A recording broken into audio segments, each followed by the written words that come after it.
Hello, hello, bienvenue sur ma chaîne, moi c'est Chloé. Ici on parle routine budget avec le système des enveloppes.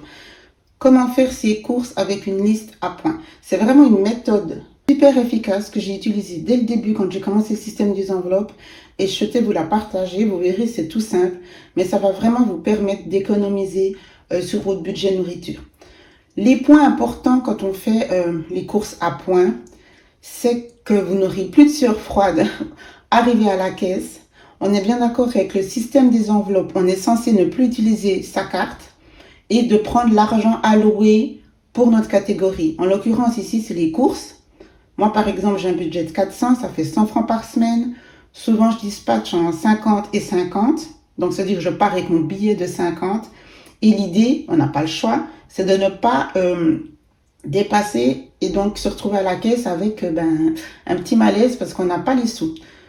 Quand on n'était pas dans le système des enveloppes, en tout cas pour ma part, je me mettais toujours un budget, pas vraiment fixe, parce qu'on sait inconsciemment que c'est pas grave si on dépasse de 5, 6, 10 francs, puisqu'on a la carte. Et c'est comme ça qu'on arrive à la fin du mois avec un budget qui est beaucoup plus conséquent que ce qu'on aurait souhaité ou voulu.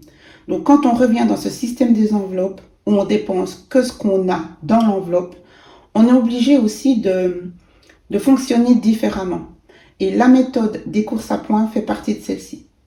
Alors, je vous ai pris un ancien billet, là, un ticket de caisse, et je vous ai expliqué comment ça se passe. Moi, je fais deux têtes, en fait. Mais je voulais vous montrer, là, j'ai juste imprimé ceci pour vous expliquer. Pour celles qui veulent se faire un tracker, c'est tout simple, hein, vous faites jusqu'à 100. Comme ça, vous pouvez aussi l'utiliser pour d'autres fonctions, quand vous allez faire le shopping ou autre chose. Ça peut aussi vous aider. Vous le faites plastifier ou pas. Comme ça, après, vous êtes quitte de réimprimer, ça coûte cher. Et l'idée, elle est ainsi. Donc là, je vous prends le ticket que j'avais fait à l'époque. J'avais mis 50 francs. Parce que comme je vous dis, moi, je pars toujours avec 50 francs au début de semaine.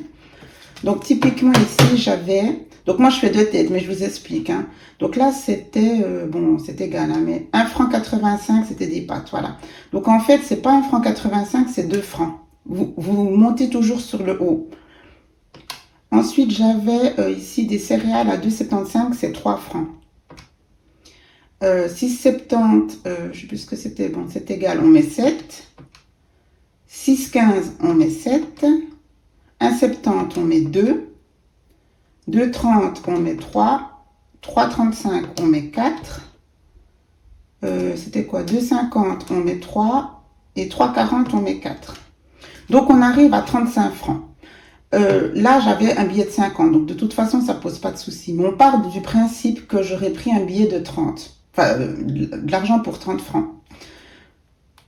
En faisant mes calculs de tête, au moment où je serais arrivée, je sais pas moi, à 29, je me serais arrêtée. Moi, ce que je fais, c'est que soit j'arrive pile poil à 30, en ayant arrondi, donc ok, c'est bon. Je sais que je serai un petit peu en dessous de quelques centimes. Mais là, typiquement, je ne serais pas allée jusqu'à 35.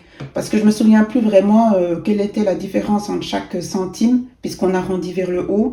Et j'aurais eu un petit peu peur de que ça soit juste un peu trop haut. La preuve, avec 35, le total ici, c'était 29,85. Donc, on est vraiment à quelques centimes près. Mais ça aurait pu être 31. Et du coup, j'ai pas les 1 franc, puisque j'ai pris que mes billets pour 30 francs. Donc, moi, vraiment, j'essaye...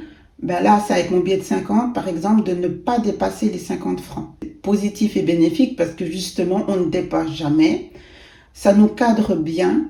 Et du coup, on fait des bénéfices parce que c'est ça le but. Le but vraiment, c'est de rester avec votre budget et de ne pas dépasser. Du coup, à la fin du mois, on peut avoir de belles surprises. Et si vous utilisez cette méthode dans d'autres contextes que les courses, ça va vraiment vous aider à vous restreindre. Quand on aura envie d'acheter un truc en plus, un article, un vêtement, peu importe, vous dites « Ah non, là, je vais dépasser mon budget ». Et c'est vrai, quand on est dans les courses, vous êtes avec les enfants ou peu importe, stressé, il y a beaucoup de bruit. On ne se rend pas compte, même si on a notre budget puis qu'on veut être bien concentré, ça va tellement vite qu'on peut tout d'un coup être dépassé. Donc, pour moi, ça a été l'élément, la méthode hyper efficace. C'est facile à faire. Moi, je fais deux têtes parce que je vais avec 50 francs, c'est pas des grosses sommes. Mais encore une fois, l'idée, c'est de ne pas dépasser et d'arrondir vers le haut. Et comme ça, il n'y a jamais de mauvaises surprises à la caisse. Dites-moi dans les commentaires si vous l'utilisez, de quelle façon, si vous avez vos fiches. Après, vous faites votre tracker à 6, plastifié, vous le mettez dans votre portefeuille des enveloppes pour celles qui veulent vraiment. Et donc à chaque fois, par exemple là j'avais dit 1,85 franc, vous mettez ici pour 2. Vous mettez à chaque fois le petit trait pour vous en souvenir où vous en êtes, parce qu'au bout d'un moment c'est vrai qu'on ne sait plus trop. Et là au moins ça vous fait le fil conducteur en fait de vos dépenses. Donc c'est vrai quand on a des grosses sommes ou qu'on a voilà les enfants, on est stressé, à un moment donné on se dit ah mais mince, j'en étais à combien déjà. Donc le tracker ça peut être vraiment intéressant. Donc voilà un exemple simple et concret des courses à points. Encore une fois, vous pouvez utiliser cette méthode dans d'autres contextes de dépenses. Le but, c'est de rester cadré dans votre budget et de ne pas le dépasser. Merci de m'avoir suivi. N'hésitez pas à vous abonner. Je vous embrasse. Ciao, ciao.